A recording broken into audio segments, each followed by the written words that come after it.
Well, good afternoon and welcome to this week's edition of Drive Facebook Live. I'm your host, Bob Spitz, with my partner, Tony Whistler.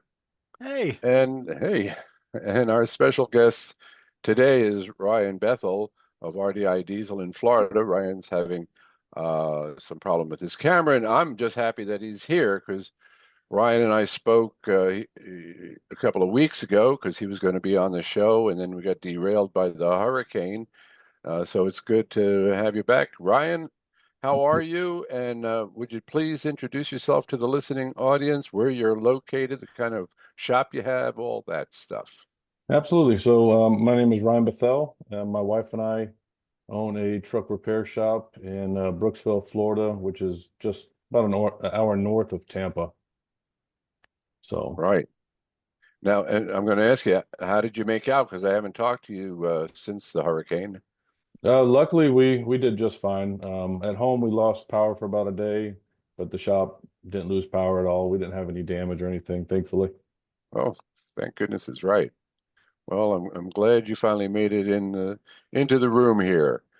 Ryan, when you say you're a truck shop, you know, there's all kinds of different kinds of truck shops.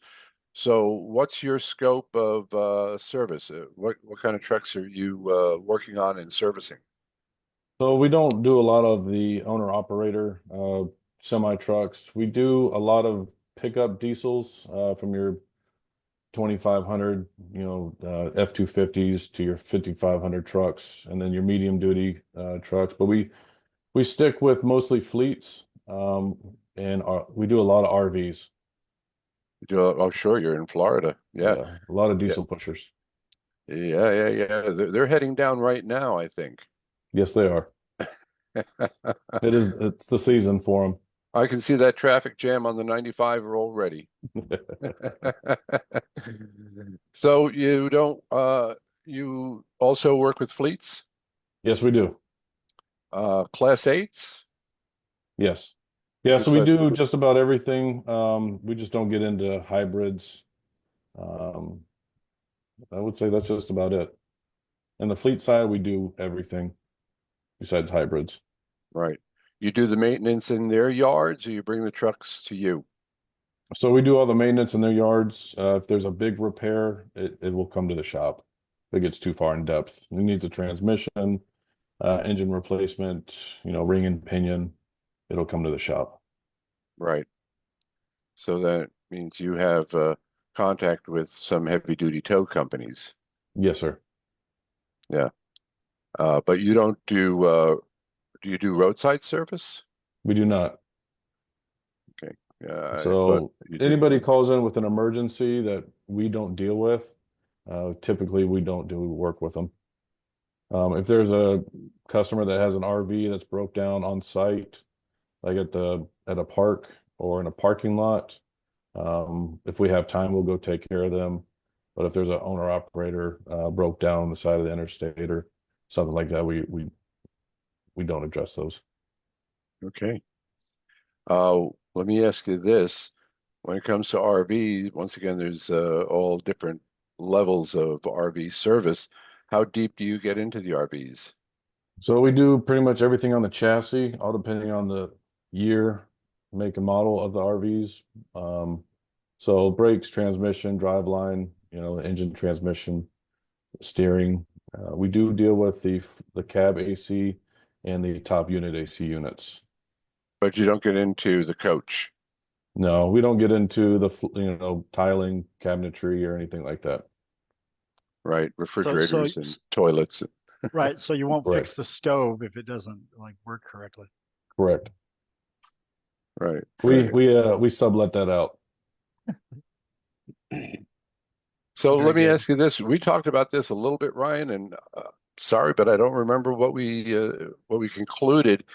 One of the situations that truck shops like yours is contending with when it comes to your fleet work is fleets going towards leasing and getting the service package with the lease. Yeah, so I think you and I touched base on that a little bit. We actually had a customer that we were doing some stuff for, but they ended up going to Penske. But they wouldn't tell us, why or, what the differences were.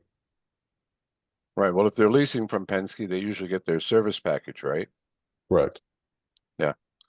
Now, can their garage handle everything, or can you get onto an overflow or a backup? Yeah, so we're set up with Ryder. We are not set up with Penske anymore. We used to be. Mhm. But yes, you can get set up with an overflow with them. Right. What about municipalities? Do you get involved with them? Um, like ARI, other third-party management companies. No, no, no, like police department, fire department, No, we don't emergency have any accounts vehicles. like that. No. We had one, I remember them well. They had the San Francisco Fire Department, and their shop was big enough. They brought in the entire truck with hook and ladder. Yeah. They had the three post lifts, and that was quite a show between that and the garbage trucks. So yeah, so there's a few companies like that around us. The only fire truck that we've worked on is for like the Air Force Base nearby, but no local fire departments. We have done some stuff for the sheriff's department, um, but nothing really in depth Mm. and consistent. Great. Tony, did you want to ask Ryan about how he markets his business? Yeah, why not? Um, because obviously you have fleets. How much retail do you do? You might have said this earlier, but I missed it. How much retail work do you do versus fleets? So we probably do about 40% retail, Okay, 60% fleet. okay, right. So marketing is still very critical, like direct, like to customers or whatever. So, what kind of marketing are you doing? So we use radio, Mm, local radio stations. Which has actually worked out quite well. I really didn't think a lot of people use the radio anymore, but that's just me personally. Um, that's actually worked well for us. We tried mailers. We didn't get a lot of hit on the mailers. Follow-ups are critical when if you have a CRM or even just having somebody call customers just to follow up to see how they're doing. right, Um, absolutely. we do I mean, have a website, and we run SEO, Google ads, Facebook ads. and how's the social media working? It's getting better. So we just started implementing like videos, better pictures, and larger quantities of them. Do you have a YouTube page? We do, but we don't really have anything on it just yet. Right. That YouTube can be overlooked a little bit. Yes, Um, Yeah, it's we have definitely another something that shop we in want to Florida. push. We have another shop in Florida on the East Coast, and he swears by Facebook. He's like a Facebook master. No, mm, really. Yeah, he gets a lot of attention on his Facebook. Now, being a truck shop and having 40% retail, I'd imagine the retail work is people's diesel pickups, or are you getting into gas also? On the gas vehicles, we don't typically get into the engines, unless it's a fleet that we're dealing with, just to be able to keep everything within the fleet, under one roof. We'll deal with it, but we don't take on anybody that has like an engine issue with a gas vehicle. Now, if they needed tires, brakes, maybe they needed a transmission because we build transmissions in-house. In-house. Oh, mm. really? Um, yeah, so we Automatic and standards? so no standards, just automatics. Allisons? Yes. Yeah. Very We used cool. to have a joke about the kid who brings his Toyota to a shop and wants him to install an Allison transmission. To take that project on if you're slow, because as soon as you take that project on, you'll get busy. And that, Yes. that's and that's one thing that we don't mess around with either anymore is custom jobs. I was going to ask you about that. I live in a farming area of Oregon, so needless to say, I'm surrounded by diesel pickups, a lot of 250s, and boy, some of these guys have got some serious money sunk into these trucks. between the exhaust systems and really kind of hot rodding them Yeah. Mhm. and the suspension work. So do you do any of that kind of stuff? We don't get into doing any suspension upgrades or lifts or anything like that. I mean, the to the extent on the suspension, we'll put better shocks on it. But typically we'll just put OEM coils, leaf springs on it. On the engine side, we might put a little bit larger turbo if the truck has been tuned, but we don't get into tuning or anything like that either. Yeah, some of that stuff gets pretty wild, not to Yeah. mention expensive. I'm looking at some of these trucks. I go, this guy's got to have $100,000 wrapped up in that thing. Yeah. Yep. Yeah. By the way, you've got some friends watching. Dave Jenner, John, another truck shop from Washington. Hey, Dave, you're on, and John Starkey just came out of the water in Hawaii. He's watching. And who else is on here? I Dennis think Jimmy Goodhue. Holman. Jimmy Holman is on, and Dennis Goodhue is on. So Good they're all afternoon, everyone. yeah, they're all cheering you on, Ryan. So I was going to Let's ask, go. yeah, exactly. I was going to ask, what's your take on like some of the training that you've done with Drive? I've always curious to know because I like to know how the workshops are working for our clients. I really enjoy the So, workshops. like, which So ones have you done? I could not tell you all of them off the top of my head. The recent one, I think it was profit for the P&Ls. Mhm. Mm. Yeah. So That that one was great for me to be able to learn more on the financial side. That's the side of the business that I lack knowledge in. yeah. So You're not the You're only not one. I alone. mean, that's always been one of the cases in small business is you leave that finance area up to someone you trust until you find out you can't trust them. And that's a hard way to learn. And you go to an accountant and he uses terms that nobody can understand, and you walk away confused. And how does this all work anyway? And yeah, I'm glad you're doing the finance workshops. We've been providing those for years, and now with Chris Probst uh, from Bill Cressmore's, she's the instructor for our finance workshop. She's a real pro, especially managing effective bookkeeping and understanding financial statements. She's a real pro. So it sounds like you might have sat in on one of her workshops, Ryan. it was, and Yeah. I would say all of the classes are great. Just the finance ones have probably brought the most value to me. Right. Well, Well, that's one of the things I like about how the array of things that we teach.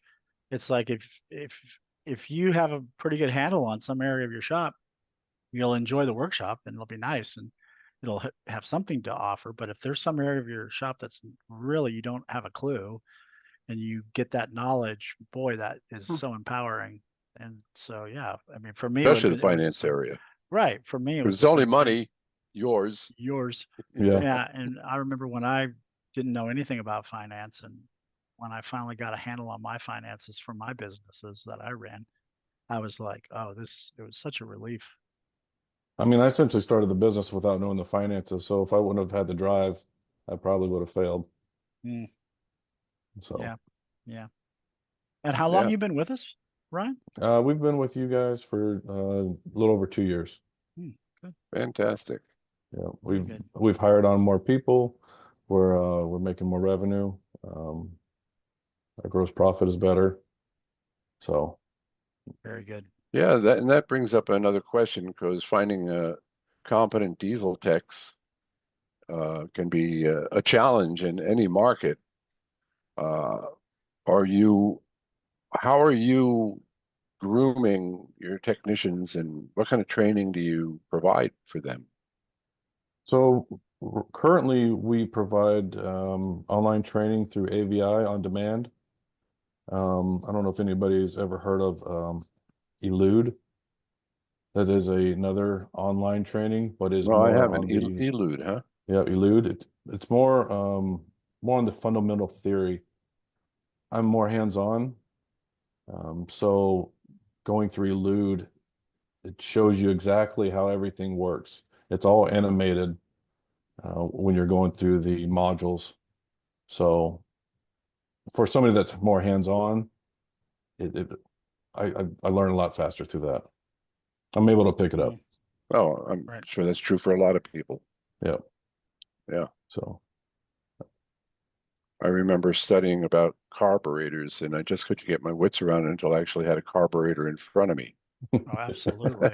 yeah. But for online training, that's about all we do. And then for our service advisors and managers, we do everything through Drive. Mm. Fantastic. And so how big is your crew now? We currently have 16 people total. That's with my wife and I. Wow. Good crew. So how many techs and how many service advisors? Currently 3 advisors and 9 techs. Nice ratio. Yeah. And how have you been finding sourcing replacement parts?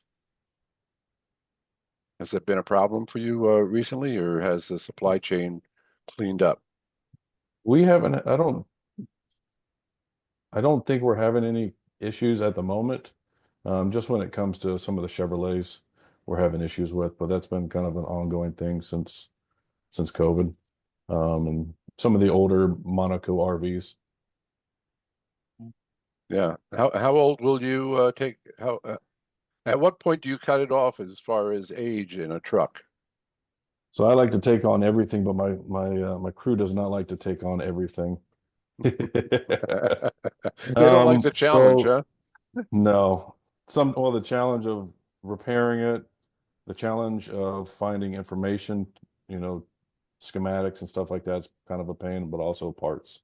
So we're looking to cut back like RVs, go back maybe 20 years, and trucks probably 15 to 20 years as well. Mm. Right. Yeah, 'cause the technology is changing so rapidly, not just in cars, but in trucks. And staying on Absolutely. top of it is, well, that's a challenge. Yes. But And yet, software can be difficult as well. yeah, So Cool. yeah, it requires a fair investment by any shop owner to reprogram these trucks. there is a software for lighter duty vehicles that we use quite often, and this could be a great asset to some of the people on Drive, but it's through Drew Technologies. We use the wrap box, and so we don't do a whole lot of Chevrolets to be able to justify buying the OEM software. So we're able to use that, call them in and schedule an appointment, and we hook the box up to it, and they remote into it, and they're able to do programming. You know, if we have to put a new TCM or ECM on the vehicle or body controller, they're able to do all the programming. Fantastic. Well, I wanted to circle back with 16 staff, 3 service advisors, the rest technicians. You've got quite a show going on. Are you still managing the business, or have you stepped back and one of those service advisors is stepping into management? So I'm still managing everything going on. We are looking to take one of the service advisors and turn him into a manager here shortly, probably hopefully before Very, the end of the year. very Good. good. Then That's take that nice. step. Yes. Yeah, nice stage 4 plan. Yeah, and Yeah. then with all the employees, something that we've never really done is trying to we're building career paths for everybody so they have an idea where their career can go with stepping Beautiful. stones. Yes. Beautiful planning. I mean, that's key. If you Yeah, plan things and you build those training plans and future plans, put the Absolutely. future there. yeah. Now, do you also work on trailers and do fabrication? We do work on semi trailers and some of the smaller stuff as well. We do tires. Hmm. We do fabricating. We're not certified. We don't have any certified welders. So some of the structure stuff we do not weld, but we'll deck. We do all the electrical on the trailers. Box trailers, dry boxes. If they have a lift gate, we do repairs on those. We do siding, roofs. But that's Oh, all you done in the do? field. Yes, You get into fiberglass? very little. Mm. So Yeah. are you talking about the fiberglass roofs? Yeah, either the roofs or the truck itself. the cab? No, we don't get into that kind of body work. Hmm. Yeah. If we can put like a small, piece of sheet metal for a patch, we'll do that, or a whole sheet on the side of the trailers, we'll replace them. We do box truck repairs. Yeah. Well, that's great. What do you see right now is the biggest challenge for truck shops? Well, like you said, all truck shops are a little bit different, so we don't deal with the owner operators. Those are very challenging. But people say, RV owners are challenging. I would say right now that the challenge has been creating a culture to where they all feel that they have a path. Okay, so So that's why I'm working diligently on that side of things. good. So operational challenges as opposed to external challenges with the marketplace. Yes. But lack of customers, we're not having any challenges with that. That's great. Yeah. Oh yeah, that's always great. Especially with, Always. also RVs. Yeah. So how busy do you get in the winter? We do a lot of RVs in the winter. We usually have 15 to 20 RVs on site throughout the winter time in between November to beginning of April. So you're in Florida, so I have to ask, are most of them people from New York? They're from all over. We get quite a few people from Canada as well. Mm. Oh, sure. Oh, yeah. Absolutely. So you must have a fairly large lot if you can fit that many RVs. Yeah, so our shop is 13 bays. Um, the shop building is about 17,000 square feet. And then we've got a 4,000 square foot parts house where we do the transmissions as well. And then it's sitting on 10 acres. Wow. So do you have a full-time parts person? Yes. Yeah, it sounded like it. Yeah. Yeah, we have to. We've tried the service advisors, but they get too bogged down with sourcing parts, especially when it comes to RVs. It sometimes it takes too much time. Oh, yeah. Yeah, there's a fair amount of research that it takes. Well, Yes, the internet makes it a whole lot easier than it used to be, but you don't have to burn up the phone lines as much. absolutely. Yeah. All right. So now it is almost 2025. Let's project out to 2030. Ryan, what does the business look like? The business. Well, Your 5-year plan. the 5-year plan is to build a couple more locations, hopefully in the next 5 years, and on the current property to close in our current shop, close it in to do light duty only, and then build a separate shop to do heavy. Okay, so you're looking at becoming an MSO. Yes. How many locations do you think is ideal? Like when you feel like, okay, this is good. Now I can retire and give all these businesses to my children. At what point, what number? I don't have a number. Hmm. So it's unlimited. Yes. Very good. I mean, the mission is to build trust and nurture belief into millions of customers. Yep. I There love you it. go. That's great. So Do you if I have could do you go have that posted? nationwide, I would. Go on, I'm sorry. If we could go nationwide, I would. Awesome. I was going to say that was a great little mission statement. Do you have that posted somewhere inside your shop? Yes, we do. Nice. Yeah, The mission, the vision, and the core values. Very good. that's great. Very Well, nice. um, we have some advanced workshops that are going to help you, Ryan. Uh, Currently working on my master's. It's oh, you awesome. work. Oh, good. You're going to go for masters in 2025? Absolutely. Yeah, man. Love it. Yeah. I know I know Yeah. Jenner wants me to get our masters so we can work more together. Yep. But like So Bob was saying, there's going to be a workshop you're going to be very interested in because it has to do with being a multi-shop owner. So we're going to okay, have that in the calendar in the first quarter of next year. So look for it. excellent. Yeah. But also succession and exit planning is whether you're looking at exiting the business or not. That's one heck of a good workshop for anybody who's expanding and growing. And what's the Yeah. name of it? Succession and exit planning. Okay, Yep. It's a great one. The thing we always like to say is you really want to build a business. If you get it to where you can franchise it, then you know it's the way you want it, right? Yes. If you can duplicate it, then it's I mean, even if you don't duplicate it, it's still a great condition to have the shop in. Oh, absolutely. Absolutely. And we're trying to put the band back together, Tony. Get Awesome. the 20 group truck group back together. Let's do that. Let's do Yeah, that. and Dave Jennerjohn is on. I think Dave's going to be part of it. At least I hope he's going to be part of it. And we'll get these top master truck shops all together and really stir up the industry. That'll be great. That would be really good. That's the Hey, goal, to get it Tony, all it's back time. together. I'm sorry, what was that, Ryan? That is the goal, to get it all back together. That's it. Get it all back together. We used to have a rock and roll truck 20 group, and we want to put it back together. Tony, it's time for a station break. It is. So next Friday, which is the 8th of November, we're going to have a drive client, Mike Button, the owner of Affordable Automotive of Chico, California. There's a couple things, again, talking about the top 20 groups. He is part of the top 20 general repair group.